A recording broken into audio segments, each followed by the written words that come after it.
Merhaba arkadaşlar, kanalıma hoş geldiniz. Keyfiniz bol olsun. Bugün ben size Campanula bitkisiyle geldim. Campanula hakkında hem bilgi vereceğim hem de saksı değişimini gerçekleştireceğiz birlikte. Bunun diğer adı maviş, bir diğer adı da çan çiçeği. Bunların birkaç rengi daha var. Beyaz olabiliyor, pembe olabiliyor. Bendeki rengi de bu. Ve hemen sizinle birlikte bakım bilgisine geçelim. Bakalım mavişlerimiz ne istiyormuş ve ondan sonra da güzelce saksısına dikimini gerçekleştirelim. Videoyu izlemeye devam. Arkadaşlar biliyorsunuz kural kural gidiyorum. Çünkü önemli olan 3 tane kuralımız var. Konumu, toprağı ve sulaması. Şimdi size teker teker bahsedeceğim. Tabii ki önce birinci kural konumundan başlayalım. Çünkü bir çiçek ilk eve getirildiğinde konumlandıracağınız yer çok önemli. Mavişler konum olarak arkadaşlar bir kere çok yoğun güneşten hoşlanmıyor. Yani yakıcı güneşten uzak tutacağız mavişlerimizi. Gel geç bir güneş alabilir. Bir sabah güneşi ya da bir akşam güneşi olabilir yakmayacak şekilde. Ve bol ışık sever ama mutlaka eğer direkt güneş almayacak bir yere de konumlandırıyorsanız bol ışık alabileceği bir yerde bulundurmalısınız. Bu arada iç mekan mı dış mekan mı derseniz iç mekanda da dış mekanda da büyüyebilen türler. Ama ılıman iklime sahipseniz tabii ki balkonda, bahçede, dışarıda büyütebilirsiniz. Ama soğuk iklime sahipseniz kesinlikle dondurucu iklimlerde dayanamıyor, yaşayamaz. Çok sıcak iklim olursa yazında şayet biraz sıcağı da sevmez. O yüzden sıcaklarda da mutlaka serin, bol ışık alan bir yerde mavişlerimizi büyütmemiz gerekiyor. Konumu bu şekilde.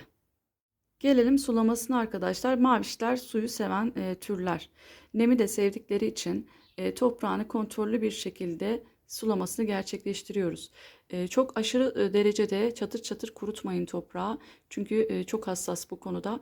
Çok aşırı susuz kaldığında mavişlerinizi kaybedersiniz. Günlük kontrol ediyoruz yazın özellikle.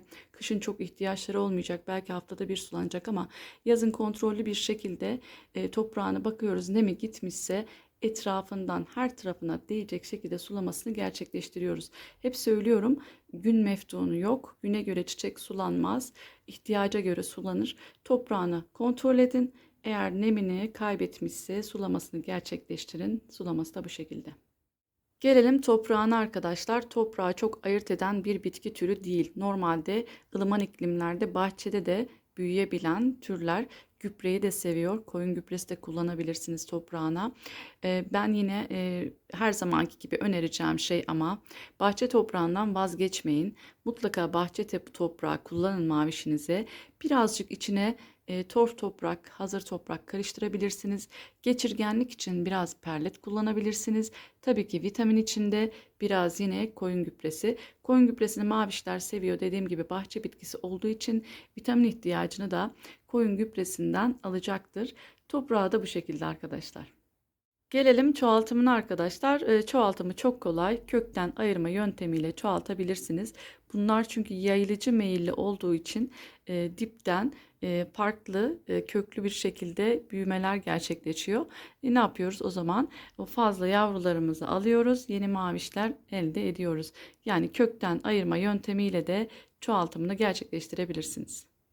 Mavişlerin konumundan, sulamasından, toprağından ve çoğaltımından bahsettim arkadaşlar. Şimdi de sizle birlikte saksı değişimi yapacağız. Tabii videomu buraya kadar izleyen arkadaşlar beğendiyseniz beğen butonuna basıp abone olursanız da çok sevinirim ve videoyu izlemeye devam. Maviş dikimi için toprağım hazır arkadaşlar. Toprağım benim yine aynı anlattığım karışımda bahçe toprağı, torf, perlit ve biraz koyun gübresi var. Can suyumuz burada, saksımız burada, mavişimiz burada. Ve hemen dikime geçelim. Şöyle size önce göstereceğim. Şöyle çıkartalım.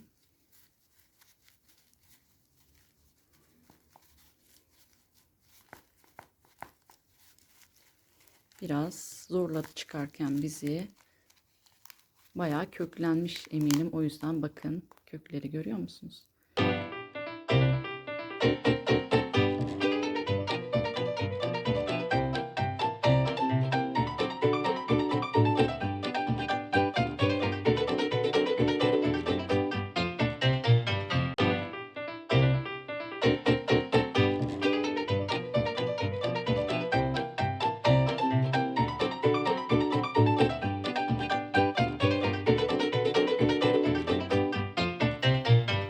Mavişimizi de diktik arkadaşlar. Bakım bilgisinden de size biraz bahsettim. Şöyle de size son halini göstermek istiyorum. Saksı boyutu da kendi çiçek boyutuna göre çok uygun. Yeni yerinde de inşallah sağlıkla büyüsün. Sizlerin de sağlıkla büyüyen bitkileri olsun. Sağlıkla kalın, hoşça kalın.